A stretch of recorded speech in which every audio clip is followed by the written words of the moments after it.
Timur کا بھیجا گیا قاصد جب واپس آیا تو اس نے اپنے چہرے اور بالوں کو کیوں خاک آلود کر رکھا تھا؟ وہ کون تھا کہ جو دہلی کے قلعے کی دیوار پر نمودار ہوا تو تیمور نے اپنے سپاہیوں کو ہدایت کی کہ اس پر تیر نہ برسائے جائیں؟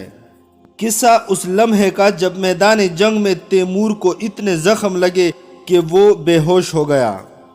دہلی پر حملے سے قبل تیمور نے قرآن کی کون سی آیت دیکھی کہ اس پر ایسی کیفیت طاری ہوئی کہ اس کا دل چاہا کہ ابھی باہر نکل کر اذان دے ڈالے، مگر کس خیال نے اسے اس ارادے سے باز رکھا؟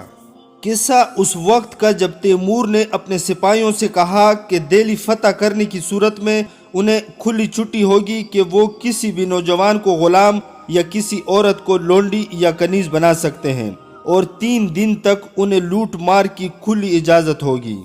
یہ تمام تر واقعات اس ویڈیو میں پیش کیے جا رہے ہیں، مگر اس سے پہلے ہمارے نئے آنے والے سامعین جو کمنٹس میں یہ شکوہ کرتے ہیں کہ ہماری جانب سے ویڈیوز کو قسط نمبر نہیں دیا جاتا، ان تمام دوستوں سے گزارش کی جاتی ہے کہ ہماری جانب سے ہر ویڈیو کو تھم نیل کے دائیں طرف اس تیر کے نشان والی جگہ پر قسط نمبر دی جاتی ہے۔ اس کے علاوہ کامران امجد خان کی کتاب تیمور ہوں میں سے لیے گئے تمام تفصیلی داستانوں پر مشتمل ویڈیوز ترتیب وار دیکھنے کے لیے ہمارے چینل پر موجود پلے لسٹ ضرور چیک کریں۔ تیمور یزد نامی گاؤں سے کوچ کر کے دہلی کی طرف روانہ ہو گیا۔ اگر تیمور سلطان دہلی ملا اقبال کی جگہ ہوتا تو وہ اپنی سرزمین پر قدم رکھنے والے دشمن پر طوفان کی تیزی سے حملہ آور ہو جاتا۔ وہ خود کو اور اپنی فوج کو کسی پتھر، اینٹ اور گاری کی بنی دیواروں کے پیچھے نہ چھپاتا۔ تیمور کے نزدیک قلعوں کے پیچھے محصور ہو جانا بزدلی کی نشانی تھی۔ ایک جنگجو انسان موٹی برگارے اور پتھروں کے پیچھے پناہ نہیں لیتا، کیونکہ اینٹ، پتھر اور گارا کوئی جاندار شے نہیں کہ وہ انسان کا دفاع یا اس کی مدد کر سکے۔ کسی بھی قلعے کی طاقت جو دیواروں اور برجوں سے بنا ہو، محض اس میں موجود آدمیوں کی طاقت ہی کے سبب ہوتی ہے، نہ کہ ان دیواروں اور برجوں کے سبب۔ اگر قلعے میں موجود لوگ طاقتور ہوں تو قلعہ دشمن کے خلاف ثابت قدمی دکھائے گا، اور اگر وہ آدمی طاقت نہ رکھتے ہوں تو قلعے کی شکست بھی یقینی ہے۔ ہر انسان کو حتیٰ کہ پیغمبروں کو بھی زندہ رہنے کے لیے خوراک اور پانی کی ضرورت ہوتی ہے۔ اگر اسے کھانے پینے کی اشیاء اور پانی دستیاب نہ ہو تو وہ مر جائے گا، خواہ وہ رستم ہی کیوں نہ ہو۔ کسی بھی فوجی قلعے میں ہمیشہ قحط اور پانی کی کمی کا خطرہ رہتا ہے۔ اگر قلعے کا محاصرہ طول پکڑ لے تو قلعے کے اندر موجود لوگوں کے پاس تسلیم ہو جانے کے سوا کوئی راستہ نہیں بچتا۔ دہلی جیسے کسی بھی شہر میں جس کے بارے میں کہا جاتا تھا کہ اس کی آبادی کئی لاکھ پر مشتمل ہے، لوگوں کے قید کا شکار ہونے کا خطرہ مزید بڑھ جاتا ہے۔ اگر دہلی کا سلطان ملا اقبال عقل و فہم رکھتا ہوتا تو اسے جان لینا چاہیے تھا کہ دہلی جیسا شہر محاصرے کے سامنے ثابت قدم نہیں رہ سکتا، خواہ اس میں رہنے والا ہر مرد، عورت اور بچہ صرف 50 مشکال غذا روزانہ پر ہی کیوں نہ گزارا کرتا ہو۔ تیمور کو بتایا گیا تھا کہ دہلی کے باشندوں کی خوراک چاول اور مکئی ہے، اور چونکہ وہ لوگ ہندو تھے لہٰذا گوشت نہ کھاتے تھے۔ تیمور کو پتہ تھا کہ ملا اقبال اور اس کا اتحادی سلطان محمود خلجی جتنی بھی مقدار میں چاول اور مکئی جمع کر لیتے وہ دہلی کے لوگوں کے لیے خوراک کا خاطر خواہ ذخیرہ نہ کر پائیں گے، اور یوں لوگ فاقو مر جائیں گے۔ اگر تیمور ملا اقبال یا اس کے اتحادی سلطان محمود خلجی کی جگہ ہوتا تو وہ دہلی سے باہر نکل کر اپنی فوج کے ساتھ دشمن کا سامنا کرتا، بجائے اس کے کہ قلعے کی دیواروں کے پیچھے پناہ لے لیتا اور اپنے دفاع کو بے جان اینٹ، پتھر اور گارے کے حوالے کر دیتا۔ پھر یا تو وہ دشمن کو شکست دے کر فاتح کی طرح دہلی میں واپس آتا، یا پھر اس کا بے جان لاشا میدان جنگ میں پڑا رہتا۔ تاہم ایسی موت کی صورت میں بھی وہ اپنے پیچھے نیک نامی چھوڑ کر مرتا۔ قلعے کے پیچھے محصور ہو جانا کمزوری کی نشانی ہے، اور جو شخص قلعے کے پیچھے پناہ لینے کا انتخاب کرتا ہے وہ دراصل موت سے خوفزدہ ہوتا ہے۔ ایک بہادر آدمی جو موت سے خوف نہ کھاتا ہو تو وہ اپنی تلوار ہاتھ میں لے کر میدان جنگ میں داخل ہو جاتا ہے اور دشمن کو مار ڈالتا ہے یا خود مارا جاتا ہے۔ تیمور کو ملا اقبال اور محمود خلجی جیسے لوگوں پر حیرت ہوتی تھی جو عظمت اور حکمرانی حاصل کرنے کے خواہشمند تھے مگر موت کے خوف میں مبتلا رہتے تھے۔ وہ اس حقیقت سے بے خبر تھے کہ کوئی بھی شخص اس وقت تک حکمرانی اور برتری حاصل نہیں کر سکتا جب تک کہ وہ اپنی زندگی کو فراموش نہ کر دے۔ اسے پھر عیش کوشی کے لیے زندگی باقی رہنے کی فکر نہ کرنی چاہیے۔ تیمور نے یہ جان لیا تھا کہ وہ لوگ جو موت سے خوفزدہ ہوتے ہیں وہ اپنا وقت عیش و عشرت میں گزارتے ہیں۔ شراب کے نشے اور عورتوں کی صحبت کا چسکا ان لوگوں کے دل و دماغ پر اس طرح گرفت کیے ہوئے ہوتا ہے کہ وہ ان چیزوں کو چھوڑ ہی نہیں سکتے۔ وہ شراب اور عورت سے محروم نہ ہونے کے لیے اپنے بدن کو ہر ذلت میں ڈالنے کے لیے تیار ہو جاتے ہیں۔ ملا اقبال اور محمود خلجی دونوں بلانوش تھے۔ وہ عیش و عشرت اور آرام پسندی سے باز رہ سکتے تھے اور نہ ہی شیر چھوڑنے کے قابل تھے، اس لیے وہ اپنے سپاہیوں کو بھی صحراؤں میں لے جا کر تربیت نہ دے سکتے تھے۔ وہ لوگ کسی خیمے کے فرش پر یا خیمے کے بغیر سو ہی نہیں سکتے تھے، اور وزنی آہنی لباس پہننا تو ان کے بس کی بات ہی نہ تھی۔ ان کے بدن تو نرم و گرم اور آرام دہ بستر کے عادی تھے۔ حسین عورتوں کے ساتھ شب بستری کرنا ان کی پختہ عادت بن چکی تھی، اور وہ اس بات سے بے خبر تھے کہ عیش و عشرت کی سزا بہرحال بھگتنا پڑتی ہے، اور ہر عیش و آرام پسندی کا کفارہ ذلت و رسوائی ہے۔ اس کے برخلاف جو شخص حکمرانی اور دوسروں پر برتری چاہتا ہو تو اس کے لیے ضروری ہے کہ وہ خود پر آسائش طلبی اور عیش پرستی کے خواہشات کو حرام کر لے، حتیٰ کہ ان لذتوں سے بھی پرہیز کرے جن کی اجازت ہے اور جن کو ممنوع قرار نہیں دیا گیا۔ تیمور نے اپنی فوج کے دہلی کی طرف بڑھنے کی رفتار کچھ اس طرح رکھی تھی کہ جب وہ دہلی پہنچا تو صبح کا وقت تھا۔ اس وقت تک تیمور کو اپنے بیٹے سات وقاص کے ساتھ قلعہ لونے میں پیش آنے والے واقعے کا کچھ علم نہیں تھا۔ یاد رہے کہ امیر تیمور کے بیٹے سات وقاص کے ساتھ پیش آنے والے واقعے کی ویڈیو ہم پہلے ہی آپ لوگوں کی خدمت میں پیش کر چکے ہیں۔ تیمور نے سب سے پہلے اس بارے میں تحقیق کی کہ دہلی کے قلعے کی فصیل کس حد تک پھیلی ہوئی ہے۔ تیمور کو اس قلعے کی وسعت جو بتائی گئی تھی وہ اتنی زیادہ نہ تھی، حالانکہ اس سے پہلے اس نے سن رکھا تھا کہ مذکورہ فصیل 40 گز اونچی ہے، لیکن جب تیمور دہلی کے قلعے کے باہر پہنچا تو اسے پتہ چلا کہ 40 گز کی اونچائی محض عام لوگوں کی پھیلائی ہوئی باتیں تھیں جو اس قسم کے قصے کہانیاں پھیلا کر لطف لیتے ہیں۔ تیمور نے اندازہ لگایا تو دہلی کی فصیل 12 گز سے زیادہ اونچی نہ تھی، تاہم اس کے کسی بھی حصے میں توڑ پھوڑ کا کوئی نشان نہ تھا، یا اگر ایسا کوئی نشان تھا تو تیمور کے پہنچنے سے پہلے اس کی مرمت کرا دی گئی تھی۔ جیسا کہ بتایا گیا تھا کہ فصیل کے آگے ایک خندق موجود تھی۔ جب تیمور اس تک پہنچا تو وہ پانی سے بھری ہوئی تھی، چنانچہ تیمور نے یہ پتہ لگانے کا حکم دیا کہ خندق میں بھرنے کے لیے پانی کہاں سے حاصل کیا گیا ہے۔ اس سے پتہ چلا کہ دہلی کے قریب سے ایک دریا گزرتا ہے، اس دریا سے نہر نکال کر اس خندق میں پانی بھرا گیا تھا۔ جب دریا کا پانی خندق سے اونچا ہوتا تو آسانی سے خندق کو اس کے پانی سے بھرا جا سکتا تھا۔ اس کا شاید یہ خیال تھا کہ چونکہ موسم برسات آ رہا ہے اس لیے دریا کے پانی کی ضرورت نہ ہوگی اور بارش کا پانی خندق میں مسلسل پانی کو بھرا رکھے گا۔ قلعے کی دیوار پر چند پہرے دار کھڑے تھے جن کی بڑی بڑی مونچھیں دور سے نظر آ رہی تھی۔ ان کی مونچھیں اتنی بڑی تھی کہ کانوں کی لووں سے بھی آگے نکلی ہوئی تھی۔ ان پہرے داروں نے ہاتھوں میں نیزے پکڑ رکھے تھے۔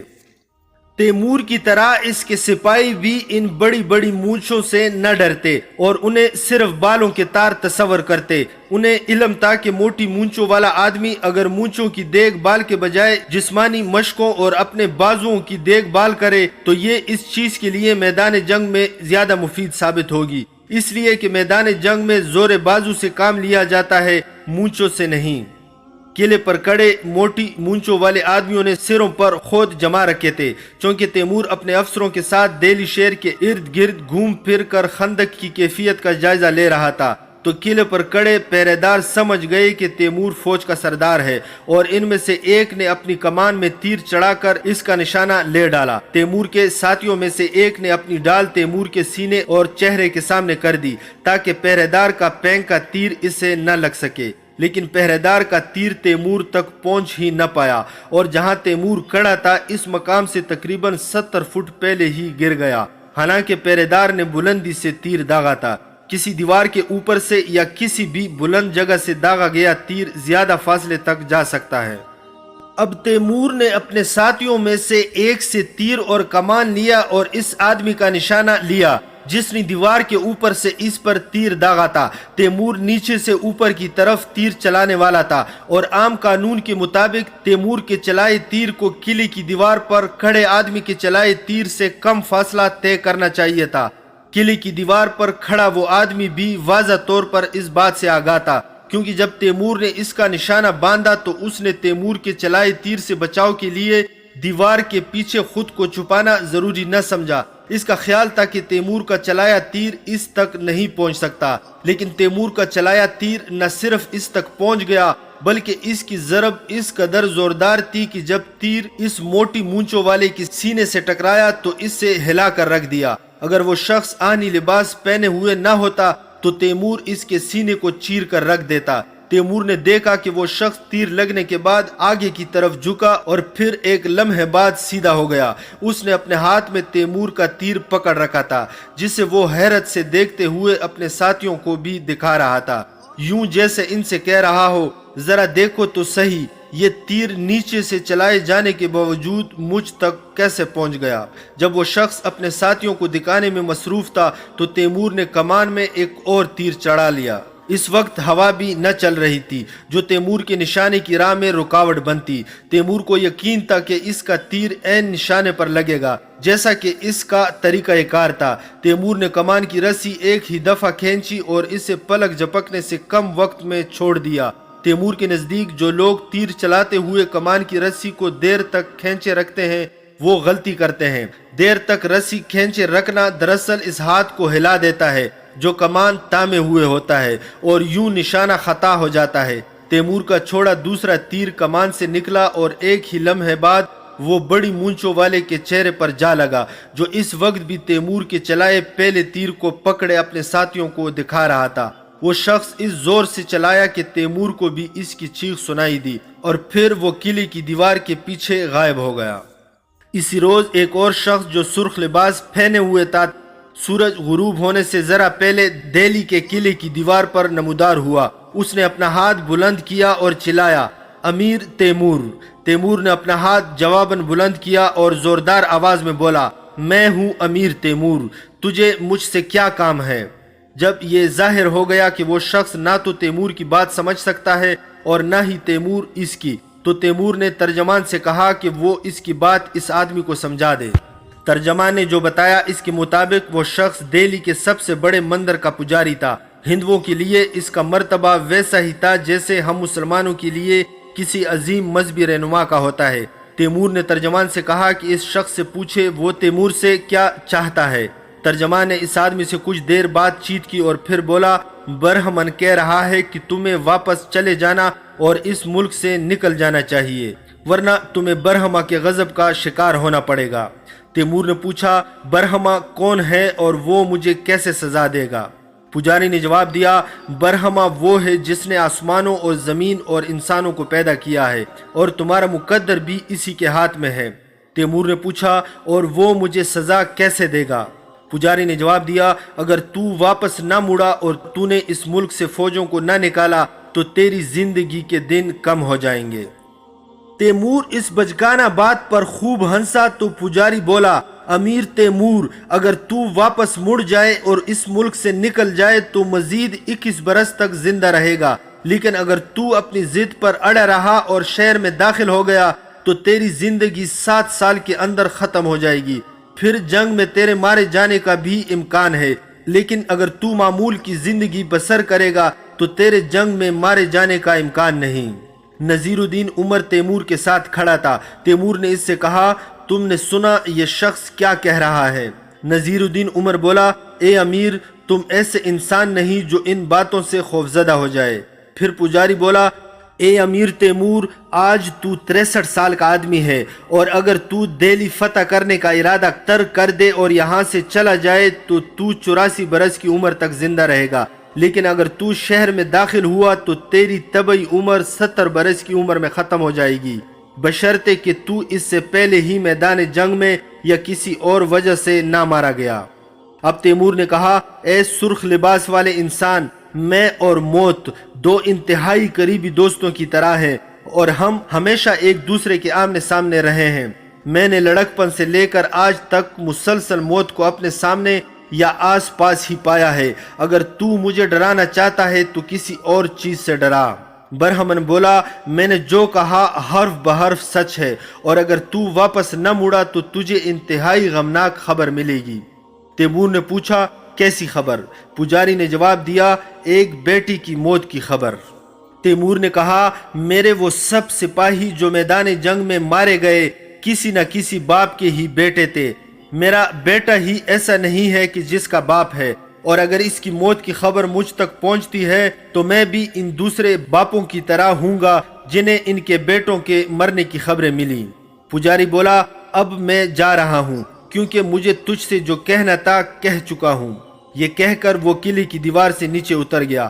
پھر سورج غروب ہو گیا اور دہلی کے گرد محاصرے کی پہلی رات کا آغاز ہو گیا۔ تیمور نے حکم دیا کہ پہرہ داروں کا پہلا دستہ خندق کے دوسری طرف مقرر کیا جائے، کیونکہ اس رات اس بات کا امکان تھا کہ ان پر قلعہ کے باہر سے کسی جانب سے حملہ کر دیا جائے۔ تیمور کو پتہ نہیں تھا کہ دشمن نے دہلی کے اطراف میں موجود جنگلوں میں فوجیں چھپا رکھی ہیں یا نہیں۔ اس رات اور اس کے بعد کی راتوں میں انہیں دو طرح کے حملوں کا خطرہ درپیش رہا۔ ایک تو یہ تھا کہ ملا اقبال اور محمود خلجی قلعے کے اندر سے ان پر حملہ کر دیتے، اور دوسرا یہ کہ ان پر کسی ایسی ہندو فوج کی طرف سے حملہ کر دیا جاتا جو قریبی جنگلوں سے نکل کر ان کی طرف آتی۔ اس رات فوجی چھاونی کا جائزہ لینے اور اس بات کا اطمینان کر لینے کے بعد کہ ہر شے اپنی جگہ قائم اور درست ہے، تیمور اپنے خیمے کی طرف چلا گیا اور اپنے جنگی لباس کو اتار کر اپنی ڈھال کے ساتھ رکھ دیا، کیونکہ وہ زرہ بختر کے ساتھ ٹھیک سے سو نہیں سکتا تھا۔ اس کے بعد وہ لیٹ گیا اور نیند کی وادی میں پہنچ گیا۔ تیمور جب سویا تو آدھی رات کا عمل تھا، اور اس وقت اس کی فوجی چھاونی سے کسی قسم کی آواز نہ آ رہی تھی۔ انہوں نے اپنی چھاونی کی حدود پر آگ جلا رکھی تھی تاکہ اگر دشمن ان کی چھاونی کی طرف خطرناک حشرات بھیجنے کی کوشش کرے تو اس کا توڑ کیا جا سکے۔ اچانک دو تلواروں کے باہم ٹکرانے کی آواز نے تیمور کو نیند سے بیدار کر دیا۔ تیمور فوراً اٹھ کھڑا ہوا اور خیال کیا شاید دشمن نے ان پر حملہ کر دیا اور اس کے سپاہی ان سے لڑ رہے ہیں۔ پھر تیمور کو پتہ چلا کہ وہ ٹکرانے کی آواز باہر سے نہیں بلکہ اس کے خیمے سے ہی آ رہی تھی، اور اس کی زرہ بختر جو اس کی ڈال کے ساتھ رکھی تھی مسلسل ڈال کے ساتھ ٹکرا رہی تھی اور اس سے آواز پیدا ہو رہی تھی۔ اس کے ساتھ ہی تیمور نے محسوس کیا کہ اس کے قدموں تلے زمین ہل رہی ہے، اور اس پر واضح ہو گیا کہ زلزلہ آ رہا ہے۔ تیمور اور اس کے سپاہی اپنی فوجی چھاونی میں زلزلے سے خوفزدہ نہ تھے، کیونکہ وہ کسی چھت کے نیچے نہ تھے جو انہیں ڈر ہوتا کہ ٹوٹ جائے گی اور انہیں کچل دے گی۔ تاہم یہ ہوا کہ تیمور کے سپاہی خوفزدہ ہو کر نیند سے بیدار ہو گئے، اور شہر کی طرف سے ایک خوفزدہ ہو جانے کی آواز بھی سنائی دی، اور پتہ چلا کہ دہلی کے باشندے زلزلے سے ان کی نسبت زیادہ خوفزدہ تھے۔ زلزلے کا دورانیہ زیادہ نہ تھا، اور وہ اس سے پہلے ہی ختم ہو گیا کہ تیمور اپنے سپاہیوں کو تسلی دینے کا انتظام کرتا۔ لیکن چونکہ تیمور کے سپاہی ہندو پجاری کو قلعے کی دیوار پر دیکھ چکے تھے اور انہوں نے اس کی دو پیشن گویا بھی سن لی تھی، اس لیے ممکن تھا کہ وہ زلزلے کو انہی کا حصہ تصور کر لیتے۔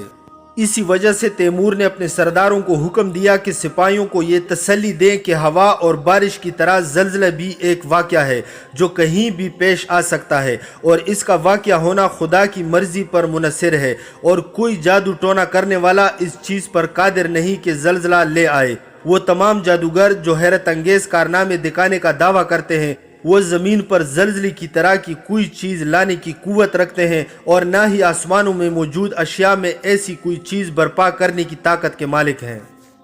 تیمور ذاتی طور پر جادو میں یقین نہ رکھتا تھا، مگر وہ یہ نہ کہہ سکتا تھا کہ جادو کا کوئی وجود ہی نہیں تھا یا نہیں ہے، کیونکہ قرآن مجید میں اس بات کا ذکر موجود ہے کہ ماضی میں جادوگر موجود رہے ہیں، مگر کلام خدا اس طرف اشارہ کرتا ہے کہ انسان کو جادو پر یقین نہ رکھنا چاہیے۔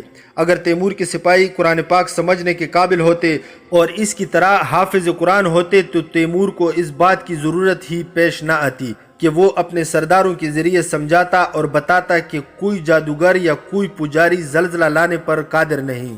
لیکن تیمور کے سپاہی قرآن پاک پڑھنے اور اس کے معنی سمجھنے پر قادر نہ تھے، اس لیے اس کے سوا کوئی چارہ نہ تھا کہ انہیں یہ بتا دیا جاتا کہ ہندو پجاری زمین کو ہلانے کی طاقت نہ رکھتا تھا، اور اس رات جو کچھ پیش آیا وہ خدا کی طرف سے رونما ہوا۔ زلزلے کے بعد تیمور سو نہ سکا اور خیمے سے نکل کر فوجی چاونی کی طرف چلا گیا۔ تیمور نے دیکھا کہ ان کی چاونی میں کسی طرح کی بدنظمی یا انتشار نہ تھا اور تیمور کے سردار ڈرے ہوئے سپاہیوں کو مطمئن کر چکے تھے۔ انہوں نے سپاہیوں کو سمجھا دیا تھا کہ انہیں زلزلہ سے ڈرنے کی ضرورت نہیں۔ شہر کی طرف سے سنائی دینے والی آوازیں بھی تھم چکی تھی اور دہلی اب خاموش لگ رہا تھا۔ البتہ فصیل پر موجود پہرے داروں کی آوازیں سنائی دی جاتی تھی جو غالباً ایک دوسرے کو ہوشیار رہنے کی تلقین کر رہے تھے۔ کچھ دیر تک فوجی چاونی میں ادھر ادھر پھرتے رہنے کے بعد تیمور نے آسمان پر موجود ستاروں کی طرف نظر اٹھا کر دیکھا تو اسے محسوس ہوا کہ صبح ہونے میں 1 گھنٹے سے زیادہ وقت باقی نہیں رہ گیا۔ تیمور اپنے خیمے میں لوٹ آیا اور لیٹ گیا۔ تیمور ابھی سویا نہیں تھا کہ اس کے سپاہیوں کے شور اور بھاری پتھروں کے گرنے کی آوازیں سنائی دی۔ تیمور فوراً اٹھ کر باہر نکل آیا۔ جو پتھر ان کی فوجی چاونی پر گرائے جا رہے تھے وہ اس قدر وزنی تھے کہ ان کے گرنے سے زمین لرز اٹھی تھی۔ تیمور پتھروں کے گرنے کے ساتھ ساتھ ان سپاہیوں کی چیخنے کی آوازیں بھی سن رہا تھا جن پر یہ پتھر گر رہے تھے، اور ساتھ ہی منجنیق کے پایوں سے اس کے بازوؤں کے ٹکرانے کی آواز بھی سنائی دے رہی تھی۔ پتھر مسلسل فوجی چاونی پر گر رہے تھے اور تیمور کے سپاہیوں کو کچل رہے تھے، اور تیمور محض غصے سے پیچ و تاب کھا رہا تھا۔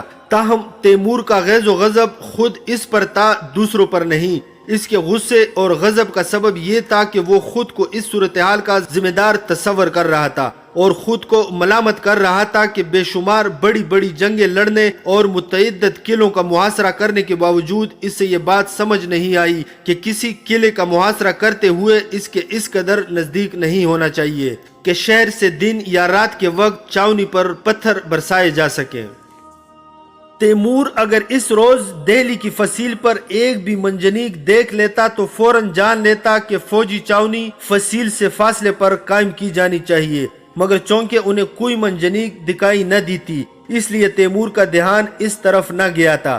بلندی سے بھاری بھرکم پتھروں کی مسلسل بارش سے ان کی چاونی میں عجیب صورتحال پیدا ہو چکی تھی، حتیٰ کہ تیمور کے سب سے تجربہ کار سرداروں کو بھی سمجھ نہیں آ رہی تھی کہ ایسی صورت میں کیا کریں۔ تیمور نے سوچ کر آخر کار یہ فیصلہ کیا کہ اس کے سپاہی خیموں سے نکل کر دور ہٹ جائیں اور پتھروں کی پہنچ سے دور ہو جائیں اور گھوڑوں کو بھی ساتھ لے جائیں، کیونکہ اگر وہ خیموں کو اتارنے کے لیے رکے رہتے تو ان میں سے بہت سو کے مارے جانے کا ڈر تھا۔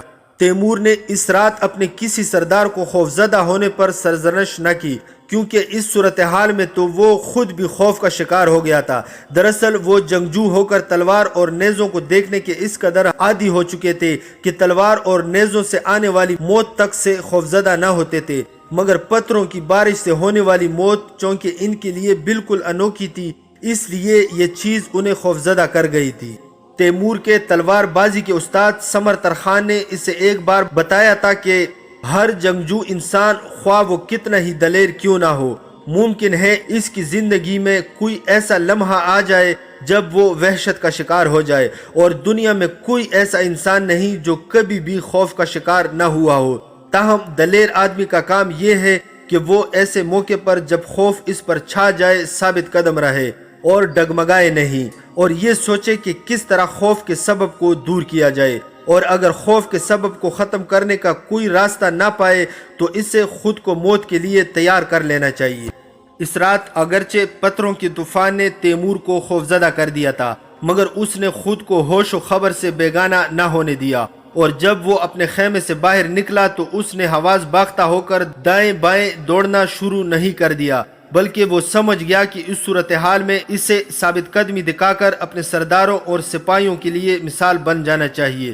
تیمور نے ان سرداروں کو فوری طور پر اپنے خیمے میں طلب کیا جو بوکھلائے ہوئے ادھر ادھر بھاگ رہے تھے۔ پھر اس نے ان سرداروں کو حکم دیا کہ وہ چاونی کے مختلف حصوں میں جائیں اور سپاہیوں تک اس کا یہ حکم پہنچا دے کہ وہ سب چاونی سے دور ہٹ جائیں۔ پتھروں کے برسنے کی قوت سے تیمور نے اندازہ لگا لیا کہ اگر اس کے سپاہی خندقوں کے پار پہنچ جائیں تو وہ پتھروں سے محفوظ ہو جائیں گے۔ چنانچہ اس کے سردار چاونی میں پھیل گئے تاکہ خوفزدہ ہوئے سپاہیوں کو چاونی سے دور ہٹ جانے اور ایسی جگہ چلے جانے کی ہدایت کر سکے جہاں منجنیق سے برسنے والے پتھر ان تک نہ پہنچ سکے۔ بعض اوقات کچھ باری پتھر تیمور کے آس پاس آ گرتے تو ایک لمحے کے لیے خود بھی وہاں سے نکل بھاگنے کی سوچ اس کے دل میں پیدا ہو جاتی اور وہ ارادہ کرتا کہ اپنے سپاہیوں کی طرح پتھروں کی پہنچ سے دور ہو جائے، مگر اگلے ہی لمحے فوج کا سپہ سالار ہونے کا جذبہ اس پر غالب آ جاتا اور فرار ہونے کی شرم کا خیال آتے ہی اس کے قدم مضبوطی سے زمین پر جم جاتے اور وہ خود سے کہتا، اے امیر تیمور، تف ہے تجھ پر، اگر تیرے سپاہی تجھے خوف سے بھاگتے ہوئے دیکھ لیں اور اگر تیرے سپاہی ایک لمحے کے لیے بھی تجھے ایسی حالت میں دیکھ لے تو وہ سارا احترام اور عزت جو تو نے ایک مدت تک بے شمار جنگوں میں دشمنوں کو موت کے گھاٹ اتار کر حاصل کی ہے، خاک میں مل جائے گی، اور امیر تیمور گورگین کی عظمت و ہیبت زائل ہو جائے گی۔ اس لیے تیمور اس وقت تک اپنے خیمے کے سامنے پتھروں کی برسات میں کھڑا رہا جب تک کہ اس کے تمام سپاہی اور ان کے گھوڑے خندقوں کے پار نہ منتقل ہو گئے، اور پھر آخر میں تیمور بھی آرام سے چلتا ہوا خندقوں کے پار پہنچ گیا اور اپنے سرداروں سے کہا کہ سپاہیوں کو دشمن کے حملے کے لیے تیار رہنے کا حکم دے۔ تیمور کا خیال تھا کہ مؤثر سنگباری کے بعد ہندوستانی فوجیں قلعے سے نکل کر ان پر حملہ کر دیں گی۔ یقیناً اگر تیمور دشمن کی فوجی چاونی میں اس طرح کا انتشار برپا کرنے اور بھگدڑ مچانے میں کامیاب ہو جاتا تو فوراً دشمن پر حملہ بول دیتا، کیونکہ قلعوں کے پیچھے محصور ہو جانا اس کی عادت نہ تھی۔ پھر جنگی حکمت عملی کے مطابق ملا اقبال اور محمود خلجی کی فوج کو ایسی سنگباری کے بعد فوراً قلعے سے باہر نکل کر حملہ کر دینا چاہیے تھا، مگر ہندوستانی سپاہی قلعے سے باہر نہ آئے اور فوجی چاونی سے نکل جانے کے بعد تیمور کو صبح تک دشمن کی طرف سے حملے کے کوئی آثار نظر نہ آئے۔ اگلی صبح روشن ہونے پر انہیں قلعے کی دیوار پر منجنیقیں دکھائی دی اور وہ سمجھ گئے کہ اگر انہوں نے اپنے خیموں کی طرف جانے کی کوشش کی تو انہیں دوبارہ پتھروں سے نشانہ بنا دیا جائے گا۔ دن کی روشنی میں سنگباری زیادہ خطرناک نہ لگتی تھی، لیکن بہرحال خطرناک تو تھی، اس لیے تیمور نے حکم دیا کہ سپاہیوں کی چھوٹی ٹولیوں کو بھیجا جائے اور وہ خیمے اور دوسری چیزوں کو نئی جگہ پہنچا دے۔ اسی روز دہلی کے باہر ان کی نئی فوجی چاونی قائم ہو گئی، اور چونکہ اب وہ فصیل سے خاصے فاصلے پر تھے اس لیے ان تک قلعے کی دیواروں سے تیر برسائے جا سکتے تھے اور نہ ہی منجنی کے ذریعے پتھر ہی ان تک پہنچ سکتے تھے۔ ملا اقبال اور محمود خلجی انہیں غافل گیر کرنے میں کامیاب رہے تھے، مگر وہ اس کامیابی سے فائدہ نہ اٹھا سکے تھے۔ البتہ تیمور کو اپنے سپاہیوں کی ایک تعداد کے بلا وجہ کام آ جانے کا رنج تھا۔ اس نے سوچا اگرچہ اس کا سارا جوانی کا دور جنگی مہمات میں بسر ہوا تھا، مگر پھر بھی اسے میدان جنگ کا نظم و نسق سنبھالنے کے لیے کافی تجربہ حاصل نہیں ہوا اور ابھی بھی اس سے بہت سی باتیں سیکھنے کی ضرورت ہے۔ گزشتہ رات ہونے والی سنگباری اس کے لیے ایک نیا سبق تھا۔ ہندوستان میں ابتدائی فتوحات نے اس سے لاپرواہ اور ضرورت سے زیادہ خوش فہم بنا دیا تھا اور اس نے دشمن کی صلاحیتوں کا غلط اندازہ لگا لیا تھا۔ وہ یہ بھول گیا تھا کہ کبھی بھی اپنے دشمن کو کمزور نہ سمجھنا چاہیے۔ تاہم اس تازہ سبق نے اسے غفلت سے نکال دیا اور اس نے فیصلہ کیا کہ اس کے بعد احتیاط کا دامن ہاتھ سے نہ جانے دے گا۔ جیسے ہی نئی فوجی چاونی کا قیام عمل میں آیا، تیمور نے اپنے سرداروں کا اجلاس بلا لیا تاکہ دہلی کی جنگ جیتنے کے لیے ان کی رائے جان سکے۔ اس اجلاس میں تیمور کے سرداروں کے علاوہ اس کا معمار خاص شیر بہرام ماروازی بھی موجود تھا۔ تیمور نے ان سے کہنا شروع کیا، جب ہم نے دہلی شہر کے گرد محاصرہ قائم کیا تھا تو ہم سمجھے کہ شاید ملا اقبال اور محمود خلجی غفلت کی نیند سو رہے ہیں اور انہیں شہر کے دفاع کی کوئی فکر نہیں، لیکن گزشتہ رات ہم پر یہ واضح ہو گیا کہ وہ ایسے انسان ہیں جو نہ صرف پوری طرح بیدار ہیں بلکہ شہر کا دفاع کرنے کی صلاحیت بھی رکھتے ہیں۔ شہر کی دیوار کے چاروں طرف خندقیں موجود ہیں جو پانی سے بھری ہوئی ہیں اور جنہیں عبور کرنا ناممکن ہے۔ ان خندقوں کے نیچے سرنگیں کھودنا انتہائی طویل اور مشکل کام ہے۔ میں چاہوں گا کہ شیر بہرام اس بارے میں اپنی رائے سے آگاہ کرے۔ شیر بہرام بولا، محترم امیر تیمور، ہمارے لیے سرنگیں کھودنا ناممکن تو ہے، مگر اس صورت میں کہ پہلے ہم ان خندقوں کو کسی طرح خشک کر دیں۔ اگرچہ یہ خندقیں ایسے ہی پانی سے بھری رہیں اور ان خندقوں کی بنیاد گارے اور پتھر چونے وغیرہ سے بنی نہیں ہے تو پانی سرنگوں میں گھس جائے گا اور ساری سرنگ پانی میں ڈوب جائے گی۔ تیمور نے شیر بہرام سے پوچھا، ہم ان خندقوں کو خشک کیسے کریں گے؟ وہ بولا اے امیر، اگر ہم پانی کے خندقوں میں داخل ہونے کا راستہ بند کر دیں اور پھر ان میں ریت وغیرہ ڈال دیں تو وہ خشک ہو جائیں گی۔ ہمارے یہاں دریائے جیہون کے کنارے بسنے والے دیہاتی ہمیشہ ایسا ہی کرتے ہیں۔ وہ لوگ ہمارے پانی کے بہاؤ کا راستہ بند کرتے ہیں جو کہ دریا سے خندقوں کی طرف جاتا ہے، پھر وہ خندقوں میں مٹی بھر دیتے ہیں۔ تیمور نے کہا اس کام میں بھی کافی وقت لگ جائے گا۔ شہر بیرام مروازی بولا اگر ہم شہر میں داخل ہونا چاہتے ہیں تو ہمارے پاس اس کے سوا اور کوئی راستہ نہیں۔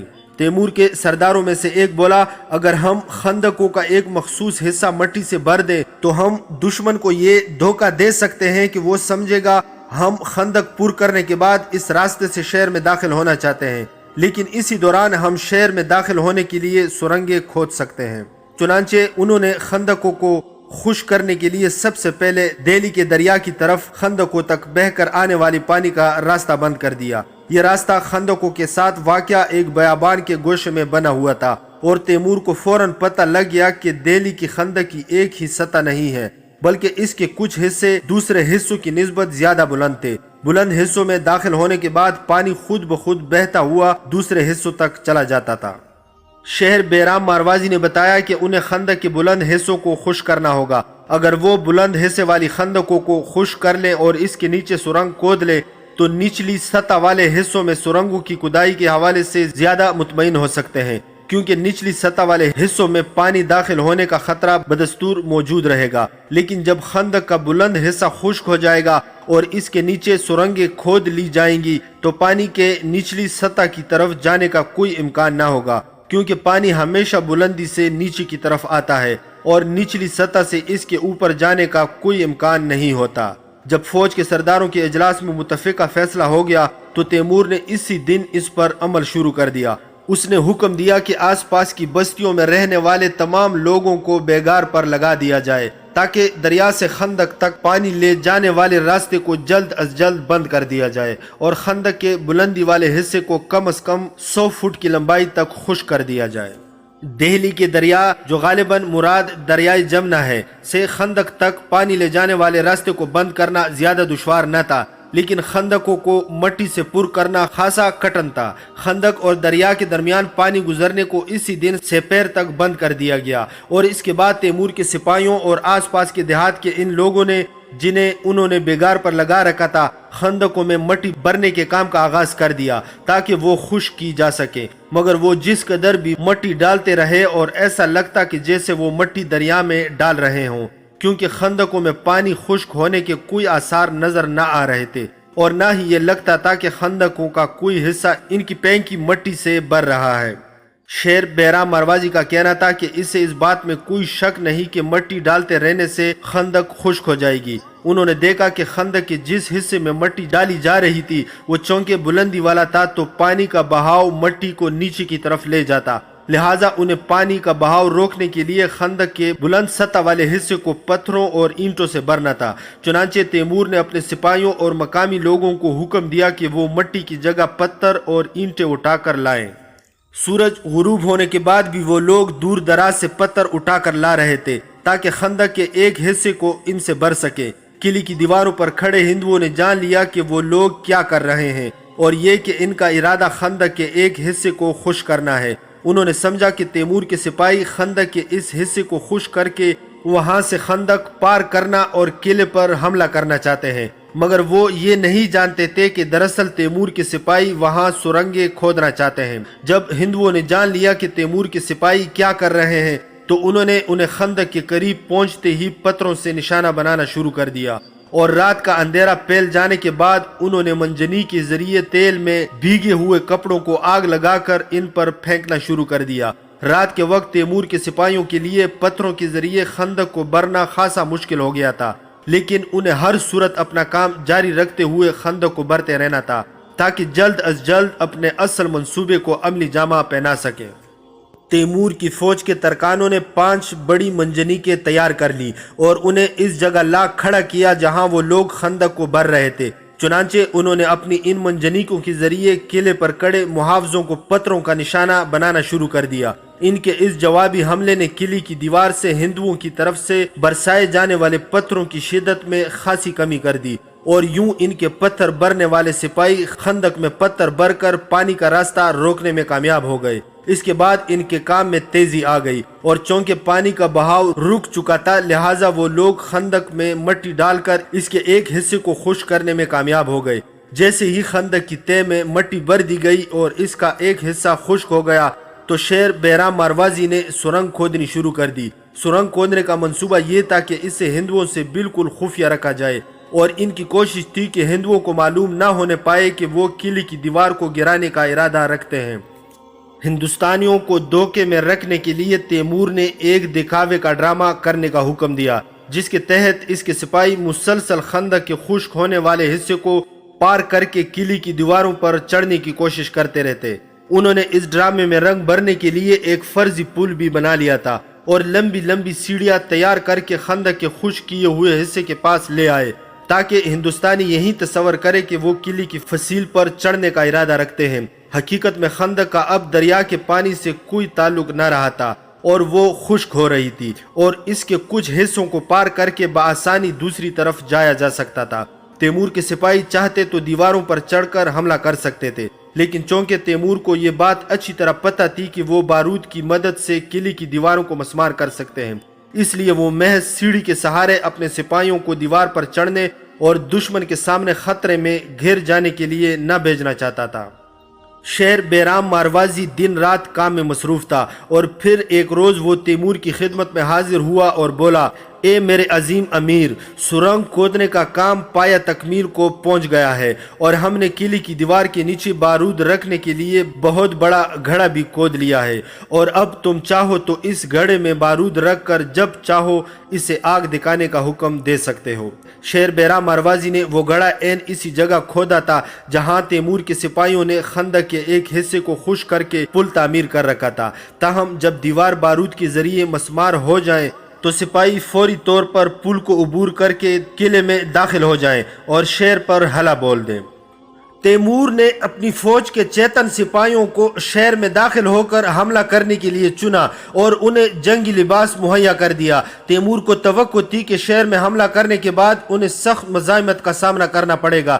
جیسے کہ پہلے ذکر آ چکا ہے، چیتن نسل کے یہ سپاہی تیمور کی فوج کے بہترین سپاہیوں میں سے تھے۔ یہ سپاہی نہ صرف موت کا کوئی خوف نہ رکھتے تھے بلکہ درد نام کے لفظ سے بھی ناواقف تھے۔ ان کے ہاتھ اس قدر کھردرے تھے کہ اگر وہ انہیں ابلتے ہوئے پانی میں ڈال دیتے تو ان کی انگلیوں پر چالے نہ پڑتے۔ اس لحاظ سے دنیا میں ان کا کوئی ثانی نہ تھا، اور تیمور نے ان جیسے جیدار انسان دنیا میں کہیں نہ دیکھے تھے۔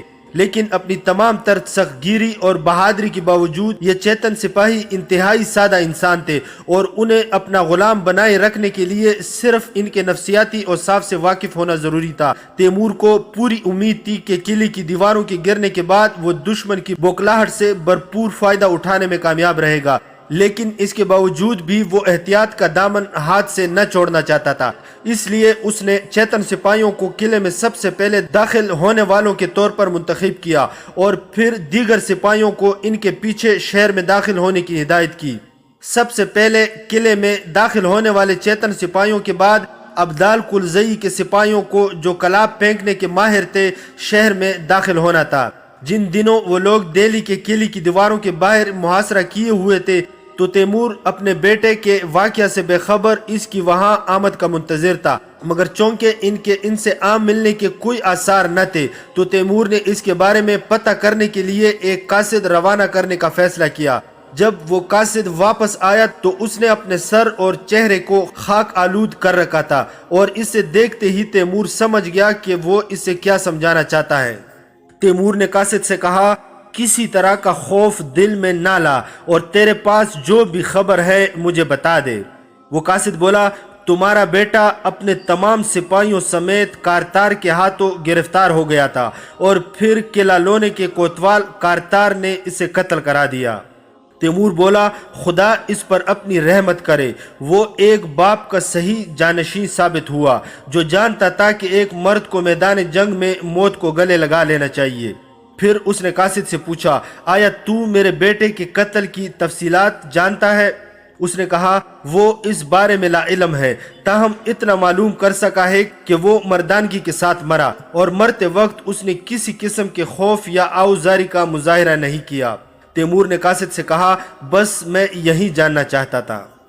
اپنے بیٹے کی موت کی خبر ملنے کے ایک دن بعد صبح کا اجالا پھیلتے ہی تیمور نے دہلی کی فصیل کے نیچے رکھے بارود کو آگ لگا دینے کا حکم دے دیا۔ بارود پھٹنے کی آواز اس قدر زوردار تھی کہ تیمور کے کچھ سپاہیوں کے کانوں کے پردے پھٹ گئے۔ اس کے ساتھ ہی چیتن سپاہی پل پار کر کے دیوار کے مسمار ہوئے حصوں سے شہر میں داخل ہو گئے۔ تیمور کا خیال تھا کہ بارود کے دھماکے سے قلعے کی دیواریں مسمار ہونے کی وجہ سے دشمن اس قدر خوفزدہ ہوگا کہ اس میں اپنا دفاع کرنے کی قوت ہی نہ رہے گی، لیکن ایک بار پھر تیمور ملا اقبال، محمود خلجی اور ان کے ہندو سپاہیوں کے بارے میں غلطی پر تھا۔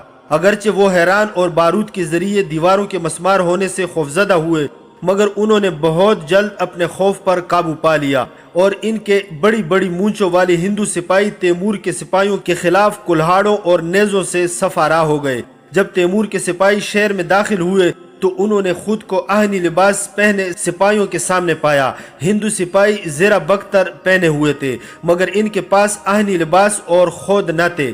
چیتن سپاہیوں کے واروں کا ہندو سپاہیوں کی زیرہ بختر پر کوئی اثر نہ ہو رہا تھا، حتیٰ کہ جب ابدال کرزئی کے سپاہیوں نے دشمن پر کلاب پھینکے تو وہ ان کے جنگی لباسوں پر بالکل بے اثر رہے۔ جب تیمور نے دیکھا کہ چیتن سپاہیوں اور ابدال کرزئی کے آدمی آگے نہیں بڑھ پا رہے تو اس نے ان کی مدد کے لیے مزید سپاہی روانہ کر دیے، مگر ہندوستانی پوری قوت سے مزاحمت کر رہے تھے اور تیمور کے سپاہیوں کو پیچھے دھکیل رہے تھے، اور تیمور کی فوج شہر کی حدود سے آگے بڑھ کر شہر کے مرکز تک جانے میں کامیاب نہ ہو رہی تھی۔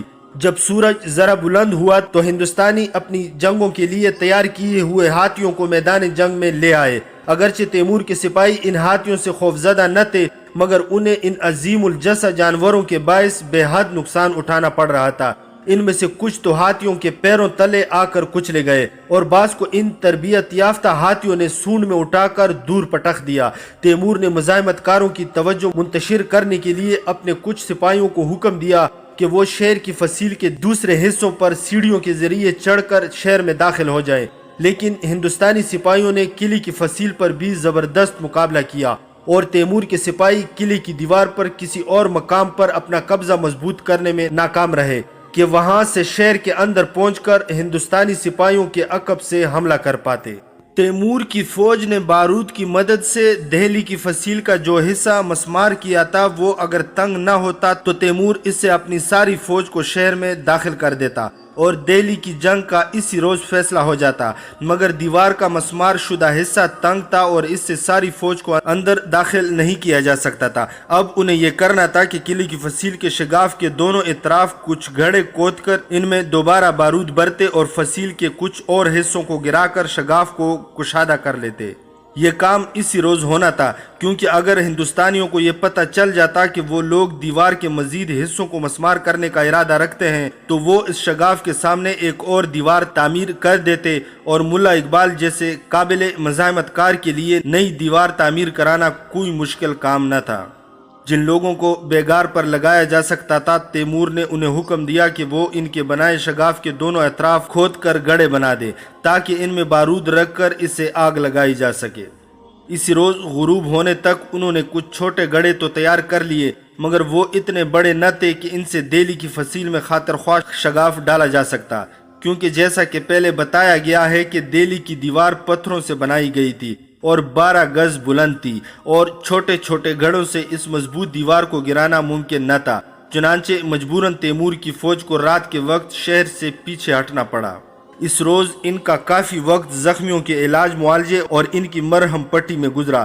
تیمور کے چیتن سپاہی اس جنگ میں مارے گئے۔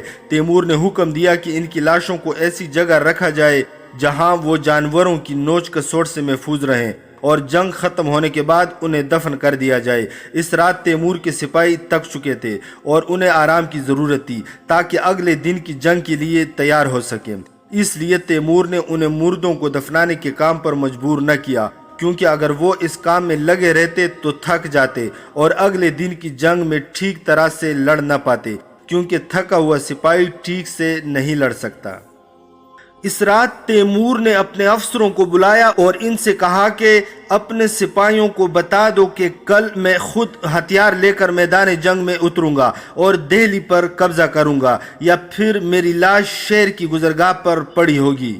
پھر تیمور نے اپنے افسروں کو ہدایت کی کہ اپنے سپاہیوں کو اچھی طرح بتا دیں، شہر پر قابض ہونے کے بعد انہیں آزادی ہوگی کہ جو چیز بھی دیکھیں اس پر قبضہ کر لیں، کسی بھی جوان کو اپنا غلام بنا لیں اور جو عورت پسند آئے اسے اپنی کنیز بنا لیں۔ تمام سپاہیوں کو 3 دن اور 3 راتوں تک شہر میں مال غنیمت لوٹنے، کسی بھی عورت سے مستفید ہونے اور نوجوانوں کو غلام بنا لینے کی کلی چھٹی ہوگی۔ ابھی تیمور اپنے سرداروں سے صلاح مشورے کر رہا تھا کہ اسے بتایا گیا شہر کا پروہت ایک بار پھر قلعے کی فصیل پر آنمودار ہوا ہے۔ تیمور نے اپنے سپاہیوں کو حکم دیا کہ چونکہ وہ ایک مذہبی رہنما ہے اس لیے اس پر تیر برسانے سے باز رہیں۔ تیمور نے ترجمان کو حکم دیا کہ اس ہندو پروہت سے بات چیت کرے اور پوچھے کہ وہ کیا چاہتا ہے۔ ترجمان کچھ دیر تک پروہت سے باتیں کرتا رہا اور پھر تیمور کے خیمے میں داخل ہو کر کہنے لگا، اے امیر، وہ شخص کہتا ہے کہ شہر پر حملے کی پاداش میں تیمور کی عمر کے دن کم ہو جائیں گے اور وہ جلد ہی کسی مصیبت میں گرفتار ہو جائے گا۔ تیمور نے ترجمان سے کہا، جاؤ اور ان سے کہو کہ میں دشمن کے ڈراوے سے خوفزدہ ہونے والا نہیں ہوں اور میرے نزدیک آدمی کی موت کا ایک دن مقرر ہے اور وہ اسی دن موت کا ذائقہ چکھتا ہے۔ پھر تیمور کو بتایا گیا کہ ہزاروں مقامی لوگ مشغلوں کی روشنی میں قلعے کی فصیل کے شگاف والے حصے کے سامنے نئی دیوار تعمیر کرنے میں مصروف ہیں اور ممکن ہے کہ وہ سورج طلوع ہونے تک یہ کام مکمل کر لے۔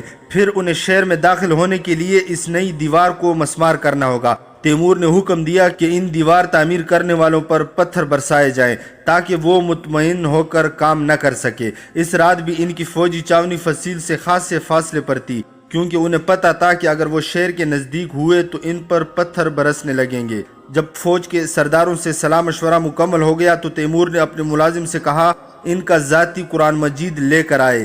تیمور کو جب کبھی بھی مشکل پیش آتی تو وہ قرآن مجید کھول لیتا، لیکن اس لیے نہیں کہ اس کا مطالعہ کرنے کے لیے پڑھے، بلکہ وہ حافظ قرآن تھا اور اسے اس پر اس قدر عبور تھا کہ وہ قرآن مجید کی کسی بھی سورت کو اختتام سے آغاز تک سنا سکتا تھا۔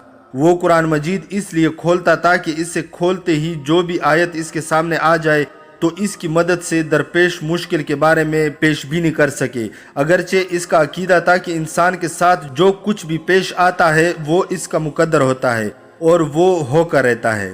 تیمور انسان کی تقدیر کو اس کے ارادے سے منسلک تصور کرتا تھا اور اس بات پر یقین رکھتا تھا کہ اگر اللہ تعالیٰ انسان کو ارادے کی آزادی کا اختیار نہ دینا چاہتا تو اسے عقل و خرد عطا نہ کرتا، مگر اس کائنات کے خالق و مالک نے انسان کو عقل و دانش سے نوازا ہے تاکہ انسان اپنی تقدیر کی باغ ڈور اپنے ہاتھ میں رکھے۔ جب تیمور کا ملازم اس کا ذاتی قرآن مجید کا نسخہ لے کر آیا تو تیمور وضو کر چکا تھا۔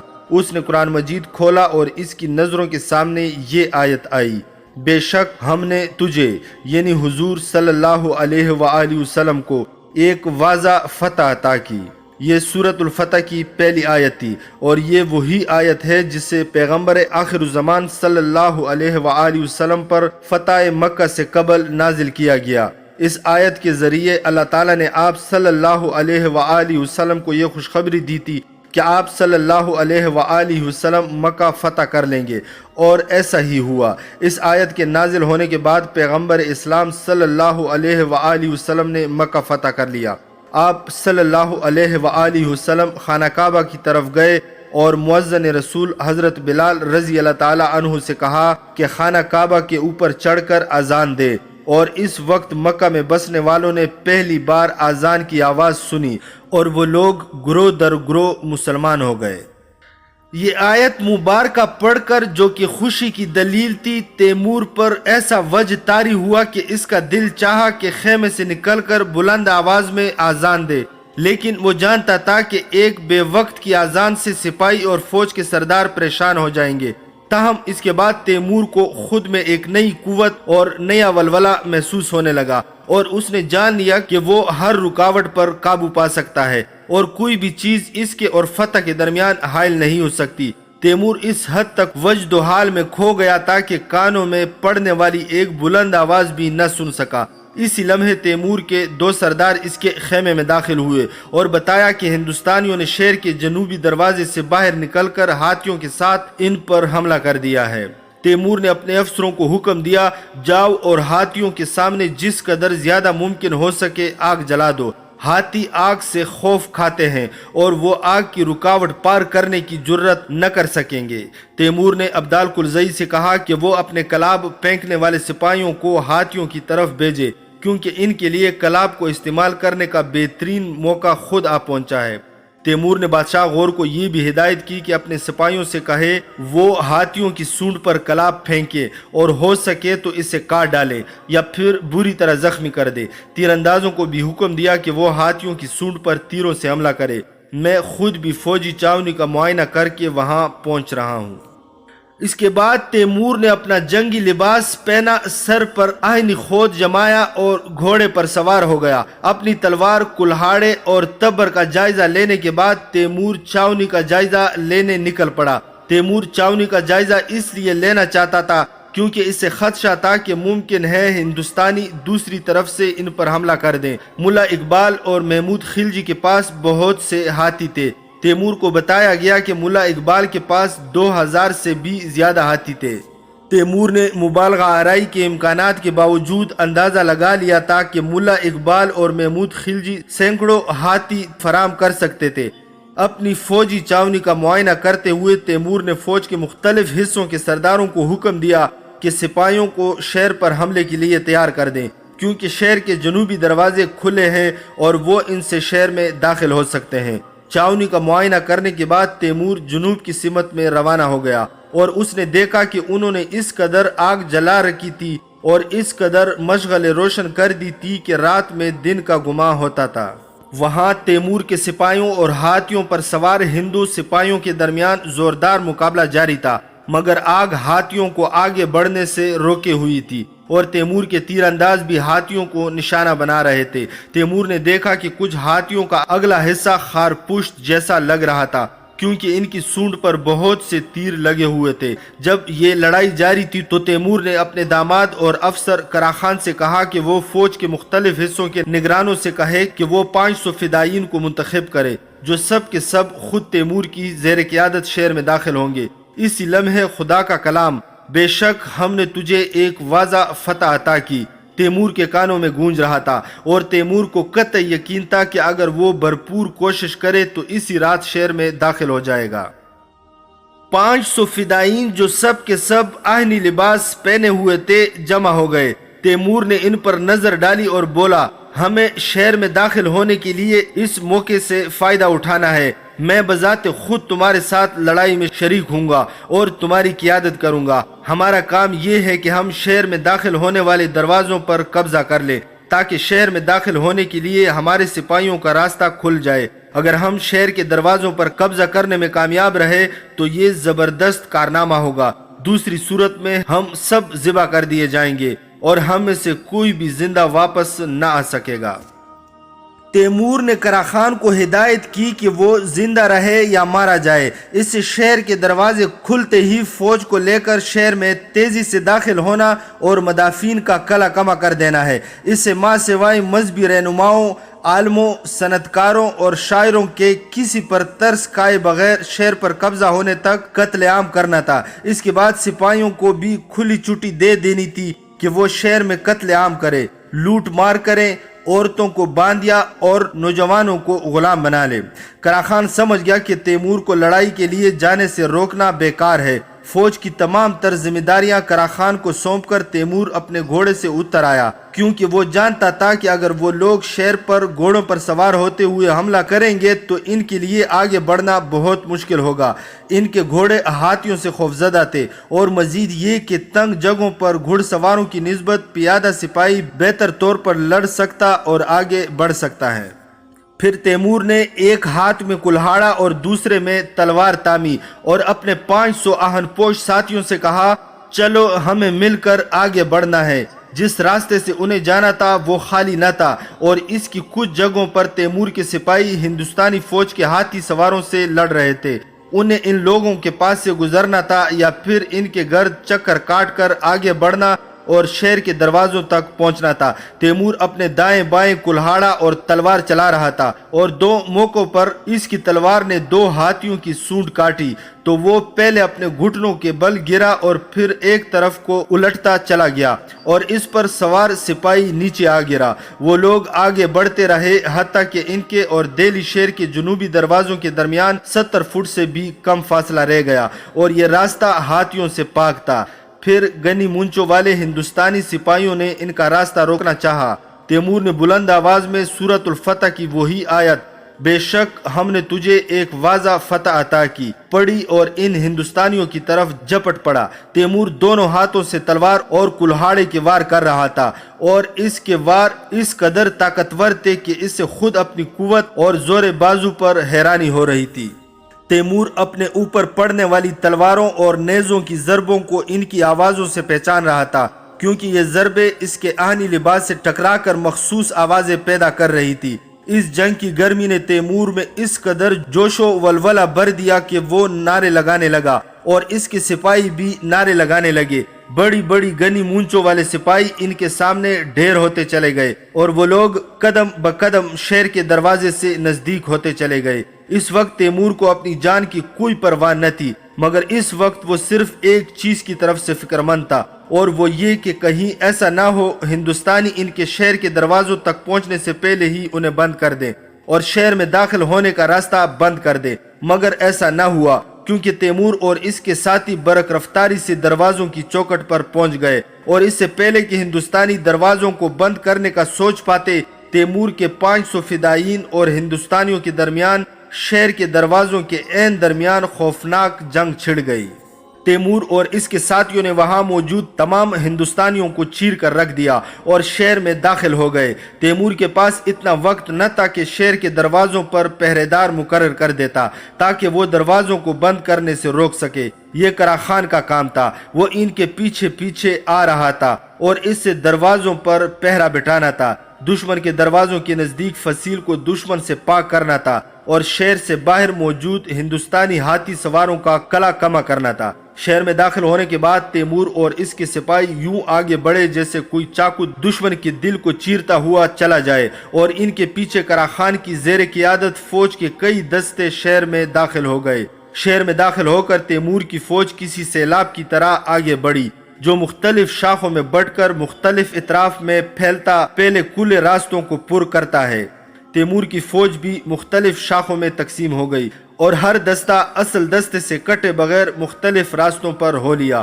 دہلی شہر کے باشندے جنہیں پتہ چل گیا تھا کہ تیمور کی فوج شہر میں داخل ہو گئی ہے، خوف سے چیخ و پکار کرنے لگی۔ عورتوں کی آو بکا، بچوں کے رونے اور ہندوستانی سپاہیوں کے چلانے نے شہر میں ناقابل بیان شور برپا کر دیا تھا۔ تیمور اب بھی ہتھیار چلاتا آگے بڑھ رہا تھا حتیٰ کہ وہ ایک ایسے مقام پر پہنچ گیا جہاں اس کے سامنے بہت کم لوگ رہ گئے تھے۔ یہاں تبر کا دستہ اس کے ہاتھ سے چھوٹ کر گر گیا۔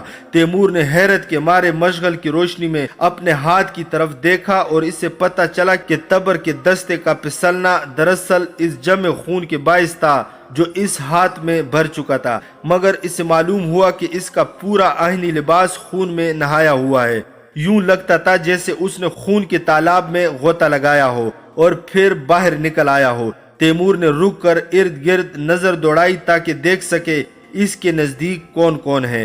اس نے دیکھا کہ فدائین کا ایک گروہ ان کے نزدیک موجود تھا اور ان کے آہنی لباس بھی سرتاپا خون میں ڈوبے ہوئے تھے۔ تیمور نے ان سے کہا، آج تم نے طہارت کا سب سے بلند درجہ پایا ہے کیونکہ تم نے خون سے غسل کیا ہے، اور ایک جنگجو انسان کے لیے خون میں غسل سے بہتر اور کوئی غسل نہیں ہے۔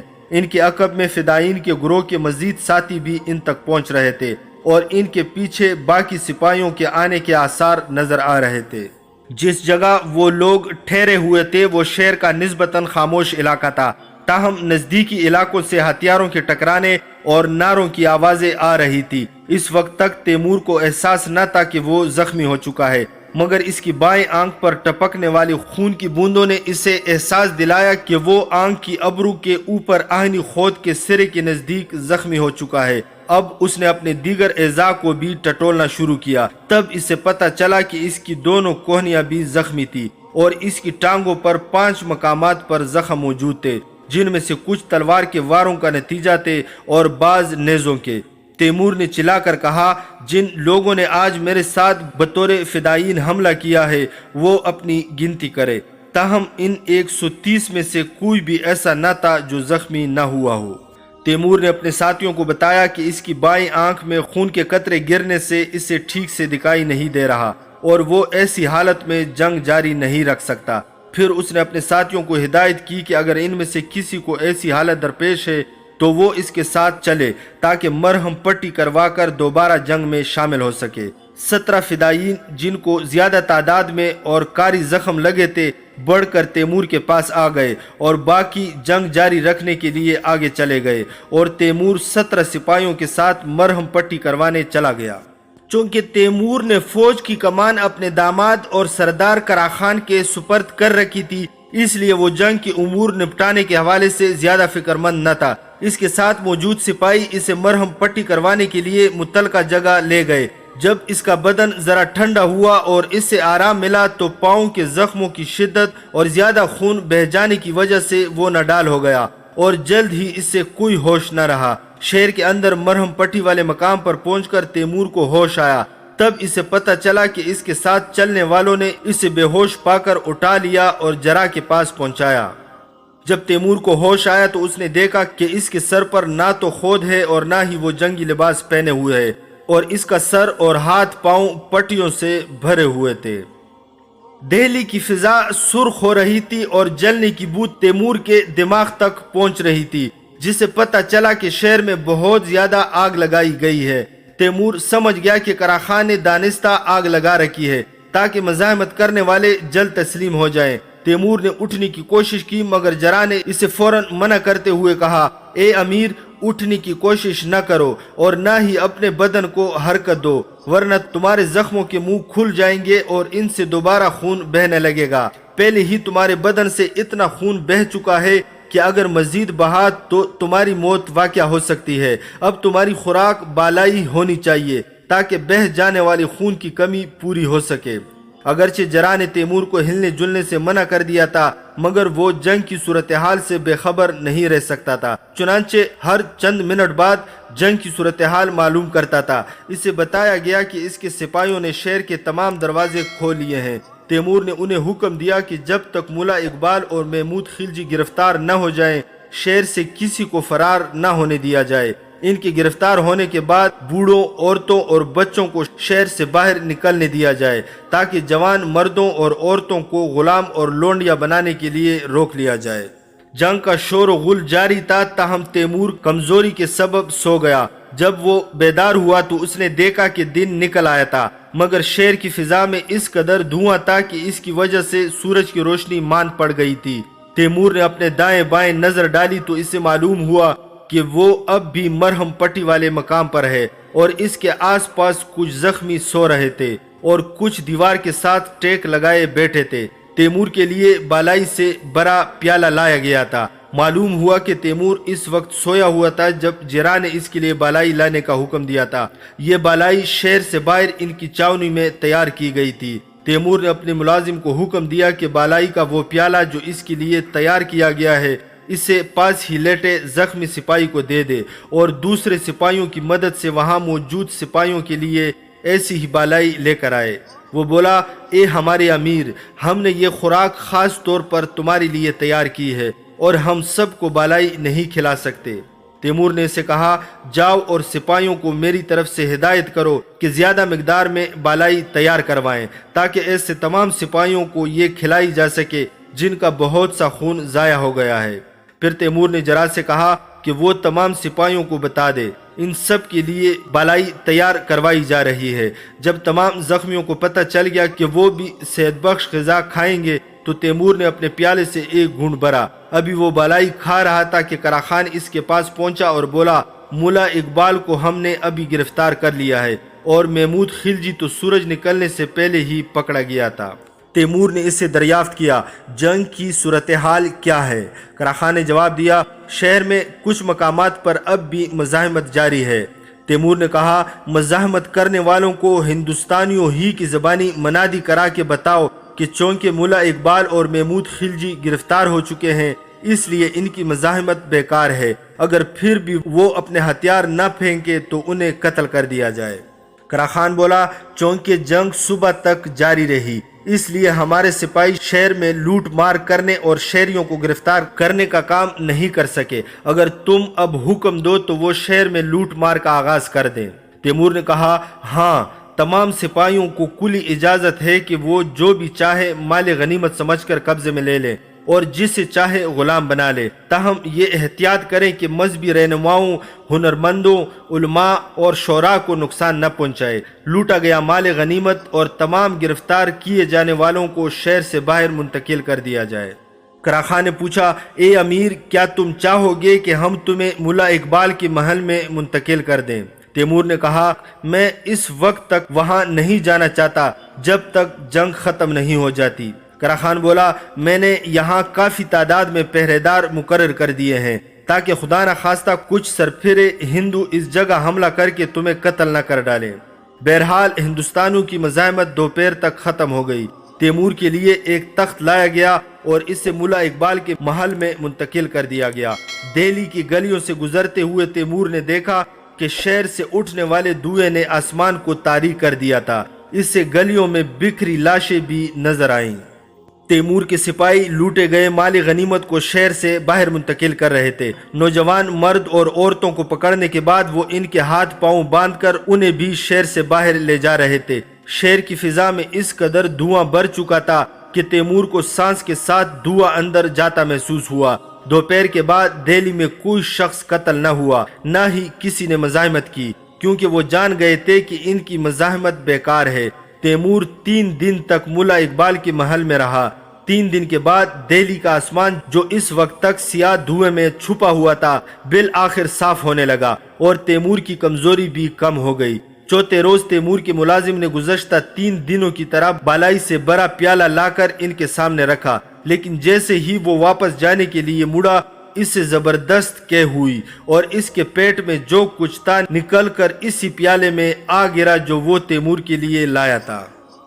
اس اچانک قے سے خوفزدہ ہو کر تیمور کا ملازم گڑگڑایا اے میرے سردار، مجھے معاف کر دے کیونکہ مجھے اس پر کوئی اختیار نہ تھا۔ تیمور نے کہا میں ایک جنگجو ہوں اور میں خون اور گن دیکھنے کا عادی ہو چکا ہوں، تیری قے بھی میرے لیے بے اثر ہے، جاؤ یہ پیالہ لے جاؤ اور میرے لیے دوسرے پیالے میں بالائی لے آؤ۔ مگر تیمور کے ملازم کو دوبارہ وہاں کھڑے کھڑے قے آ گئی اور اس بار اس کی قے اس قدر زوراور تھی کہ وہ زمین پر گر گیا اور دوبارہ اٹھنے کی ہمت نہ کر پایا۔ تیمور نے دوسرے ملازموں کو آواز دی تاکہ اسے اٹھا کر کمرے سے باہر لے جائیں اور طبیب سے کہا کہ اس کا علاج کرے۔ کچھ سپاہی اندر آئے اور تیمور کے ملازم کو اٹھا کر لے گئے، پھر اس کے بعد انہوں نے کمرے کو صاف کر دیا۔ تقریباً 1 گھنٹے بعد قرا خان وہاں آیا اور تیمور اس سے دیکھتے ہی سمجھ گیا کہ وہ پریشان ہے۔ تیمور نے اس سے پوچھا آخر تمہیں کس چیز نے پریشان کر رکھا ہے؟ وہ بولا اے امیر، تیرے اکثر سپاہی پیٹ کی خرابی اور متلی کے مرض میں مبتلا ہو گئے ہیں۔ میں نے طبیبوں سے پوچھا ہے کہ یہ سب کیا ہے اور ان کا کہنا ہے کہ یہ ہیضہ کا مرض ہے جس نے سپاہیوں کو لپیٹ میں لے لیا ہے۔ تیمور کو یاد آیا کہ کوئٹہ کے سلطان عبداللہ والی الملک نے اس سے اس بارے میں آگاہ کیا تھا اور بتا دیا تھا کہ جو بھی دہلی کو فتح کرنے کے لیے گیا اس سے وبائی امراض کے باعث وہاں سے فرار ہونا پڑا۔ یہ امراض مقامی لوگوں کو تو نقصان نہ پہنچاتے مگر باہر سے آنے والوں کو اپنی لپیٹ میں لے لیتے۔ آئندہ گھنٹوں میں تیمور کو یہ خبریں ملتی رہی کہ وہ سپاہی جو بالکل صحت مند اور کسی بیماری میں مبتلا نہ تھے اچانک متلی اور اسہال کی کیفیت کا شکار ہو گئے ہیں۔ ہیضہ کا مرض انہیں یوں لپیٹ میں لے لیتا کہ صرف 2 گھنٹوں کے اندر اس قابل بھی نہ رہتے کہ خود سے قدم ہی اٹھا سکے۔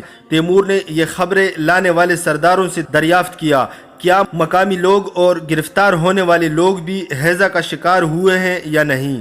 رات گئے انہوں نے اطلاع دی کہ بہت سے مقامی لوگ اور گرفتار ہونے والے بھی اس مرض میں مبتلا ہو چکے ہیں۔ تیمور کی فوج کے طبیب اس بیماری کے حوالے سے کچھ نہ کر سکتے تھے اس لیے تیمور نے انہیں ہدایت کی کہ مقامی ہندوستانیوں سے اس بارے میں مدد حاصل کریں۔ مقامی ہندوستانیوں نے بتایا کہ ناریل پانی کے سوا اس بیماری کا اور کوئی علاج نہیں، لیکن چونکہ دہلی شہر پوری طرح تباہ اور جل چکا تھا، لہٰذا ناریل پانی وہاں کہیں دستیاب نہ تھا۔ اس لیے تیمور نے حکم دیا کہ قریبی علاقوں سے ناریل پانی تلاش کر کے لایا جائے۔ ایک دستے کو قریبی علاقوں سے خشک ناریل تلاش کرنے کا حکم دے دیا گیا اور وہ جلد ہی کچھ لے آئے۔ خشک ناریل کو ابالا گیا اور ان کے پانی کو لے کر بیماروں کو دیا گیا، تاہم اس کا کوئی اثر نہ ہوا اور اس بیماری میں مبتلا ہونے والے سپاہی دوسرے دن مرنا شروع ہو گئے۔ تیمور نے شہر سے نکل کر فوجی چاونی میں جانا چاہا جو شہر سے باہر تھی، لیکن ایک بار پھر جرا نے اسے ہلنے جلنے سے منع کر دیا۔ وہ تیمور سے کہنے لگا، اگر تم نے ہلنا جلنا جاری رکھا تو عین ممکن ہے کہ تمہارے زخم آلودہ ہو جائیں، پھر میں تمہارا علاج نہ کر پاؤں گا۔ تیمور کے سردار اسے بتا رہے تھے کہ ہیضہ کے مرض میں مبتلا سپاہیوں کو قے اور اسہال نے اس طرح لپیٹ میں لے رکھا ہے کہ ان کے بدن میں گوشت کا نام و نشان نظر نہیں آتا اور وہ ہڈیوں کا ڈھانچہ بن کر رہ گئے ہیں۔ پہلے ان کی آنکھیں اندر کو دھنس جاتی ہیں، ہونٹ خشک اور سیاہ ہو جاتے ہیں، ان کے ٹخنے اور انگلیاں بھی سیاہی مائل ہو جاتی ہیں اور پھر وہ موت کو گلے لگا لیتے ہیں۔ ان کے سپاہی ہیضہ سے اس قدر تیزی سے مر رہے تھے کہ قرا خان تیمور کے پاس آ کر کہنے لگا، اے امیر، اگر تم یہاں مزید رکے رہے تو آہستہ آہستہ ہمارے سب سپاہی مارے جائیں گے۔ اب ہمارے پاس اس کے سوا اور کوئی چارہ نہیں بچا کہ فوراً دہلی سے نکل جائیں۔ شاید یہاں سے نکلنے کے بعد موسم اور آب و ہوا کی تبدیلی ہمیں اس بیماری سے نجات دے دے۔ اس ہیضہ کی بیماری کے پہلے سے پہلے تیمور کے 27,000 سپاہی دہلی کی جنگ میں مارے گئے یا بری طرح زخمی ہو گئے تھے۔ اگر تیمور اس وقت دہلی سے نکل جانے کا فیصلہ کرتا تو اسے ان سب کو وہیں چھوڑنا پڑتا، مگر اس کے جانے کے بعد ہندوستانی ان سب کو مار ڈالتے۔ البتہ یہ ہو سکتا تھا کہ وہ لوگ ہندوستانیوں کو ضمانت کے طور پر لے جاتے کہ اگر ہندوستانی ان کے زخمیوں کو قتل کریں گے تو وہ بھی ان کے ساتھیوں کو مار ڈالیں گے۔ ملا اقبال اور محمود خلجی کو بھی وہ بطور ضمانت ساتھ لے جانا چاہتے تھے۔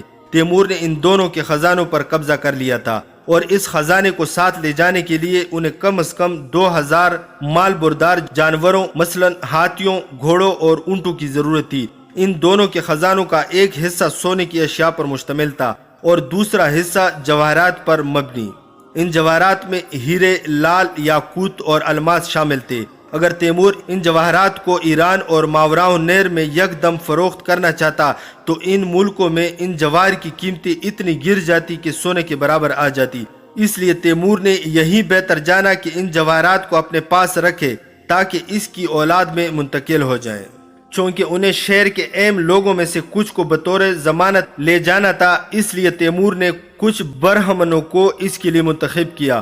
ان میں سے ایک وہ برہمن پجاری بھی تھا جس نے شہر کی فصیل پر آ کر تیمور کو بتایا تھا کہ چونکہ اس نے دہلی پر حملہ کیا تھا تو وہ 7 سال سے زیادہ زندہ نہ رہے گا۔ تیمور نے حکم دیا کہ اس پروہت کو اس کے سامنے لایا جائے۔ جب وہ آیا تو تیمور نے اسے ترجمان کے ذریعے پوچھا کہ اس کا نام کیا ہے۔ اس نے جواب دیا کہ اس کا نام گانی ہورتا ہے، اور ترجمان نے وضاحت کی کہ اس کے نام کا مطلب ہندی میں مقدس آگ ہے۔ تیمور نے کہا، اے انسان، میں اب شہر چھوڑنا چاہتا ہوں، مگر ہمارے زخمی اور بہت سے سپاہی جو ان کی دیکھ بھال کرنے والے ہیں یہاں رکیں گے، اور جب زخمی سپاہی صحتیاب ہو جائیں گے تو وہ یہاں سے واپس آ جائیں گے۔ تمہیں اس شہر کے لوگوں کو بتانا ہوگا کہ اگر انہوں نے ہمارے زخمیوں کو نقصان پہنچایا یا ان سے برا سلوک کرنے کی کوشش کی تو میں ان کے ان ساتھیوں کو قتل کر دوں گا جنہیں میں بطور ضمانت ساتھ لے جا رہا ہوں۔ گانی ہورتا بولا، تم ہمارے ان آدمیوں کو کہاں لے جاؤ گے؟ تیمور نے کہا، میں انہیں کوئٹہ لے جاؤں گا، اور پھر اس وقت تک ہمارے زخمی امید ہے کہ تندرست ہو جائیں گے اور ہم سے آ ملیں گے، پھر میں مغوی باشندوں کو رہا کر دوں گا۔ گانی ہورتا بولا، اگر تمہارے زخمی اپنی موت آپ مر گئے تو کیا تم پھر بھی ہمارے مغویان کو قتل کر دو گے؟ تیمور نے کہا، نہیں۔ وہ بولا، اے امیر، تم ملا اقبال اور محمود خلجی سے کیا سلوک کرو گے؟ تیمور نے جواب دیا، وہ دونوں میرے اسیر ہیں، میں ان دونوں کو بھی کوئٹہ لے جاؤں گا، اور اگر میرے زخمی سپاہیوں کو ہندوستانیوں نے ذرا بھی نقصان پہنچایا تو میں ان دونوں کو مار ڈالوں گا، تاہم اگر زخمیوں کو نقصان نہ پہنچایا گیا تو میں ان دونوں کو کچھ شرائط پر آزاد کر دوں گا، لیکن میں یہ بھی بتا دوں کہ چونکہ ان دونوں نے میرے سامنے مزاحمت کی ہے اور تسلیم نہ ہوئے، وہ دونوں موت کے مستحق ہیں، خود تم بھی موت کے حقدار ہو، اور اگر تم مذہبی پیشوا میں شامل نہ ہوتے تو میں تمہیں بھی قتل کرا دیتا، کیونکہ تم نے یہ کہنے کی جرت کی کہ میں 7 سال سے زیادہ زندہ نہ رہوں گا۔ یقیناً تم اتنی عقل رکھتے ہوگے کہ سمجھ سکو تم نے گستاخانہ الفاظ کہے تھے، اور مجھ جیسے انسان کے سامنے گستاخانہ الفاظ بولنے والا یقیناً موت کا مستحق ہے۔ پجاری بولا، اے امیر، کیا تمہیں میرے الفاظ نے خوف میں مبتلا کر دیا تھا؟ تیمور بولا، اے شخص، اگر تم مجھے جانتے ہوتے تو تمہیں پتہ ہوتا کہ میں موت سے نہیں ڈرتا، خاص طور پر میدان جنگ میں آنے والی موت سے تو مجھے انس ہے۔ گانی ہورتا کہنے لگا، اے عظیم سردار، تم میدان جنگ میں نہیں مارے جاؤ گے۔ تیمور نے کہا، پہلے تم نے مجھے کہا تھا کہ میں 7 برس سے زیادہ نہ جیوں گا، اور اب تم کہہ رہے ہو کہ مجھے میدان جنگ میں موت نہ آئے گی۔ میں جاننا چاہتا ہوں کہ تم یہ پیشن گویا کس بنا پر کر رہے ہو؟ گانی ہورتا بولا، اے عظیم امیر، اس ملک میں ہر کوئی جانتا ہے کہ ایک برہمن جو زندگی بھر نفس کشی کرتا اور خود کو ہر طرح کی حیوانی خواہشات سے پاک رکھتا ہے اور کبھی برہما کے مقرر کردہ راستے سے نہیں ہٹتا، اسے کچھ خاص صلاحیتیں حاصل ہوتی ہیں، جن میں یہ بھی شامل ہے کہ وہ مستقبل کا حال بتا سکتا ہے۔ تیمور نے کہا، تو ٹھیک ہے، تو مجھے اپنے مستقبل کے بارے میں بتا کہ تو کب مرنے والا ہے۔ برہمن پجاری بولا، اے عظیم سردار، یہ آنکھیں جو ہر دوسری شے دیکھ سکتی ہے مگر خود کو نہیں دیکھ سکتی۔ تیمور نے کہا، اے شخص، میں تیرے ان الفاظ کو قدر کی نگاہ سے دیکھتا ہوں جو تو نے ابھی ادا کیے، کیونکہ یہ تو نے واقعی انوکھا نکتہ بیان کیا ہے۔ ابھی تیمور اس برہمن سے گفتگو میں مصروف تھا کہ اسے رونے اور ماتم کرنے کی آوازیں سنائی دی۔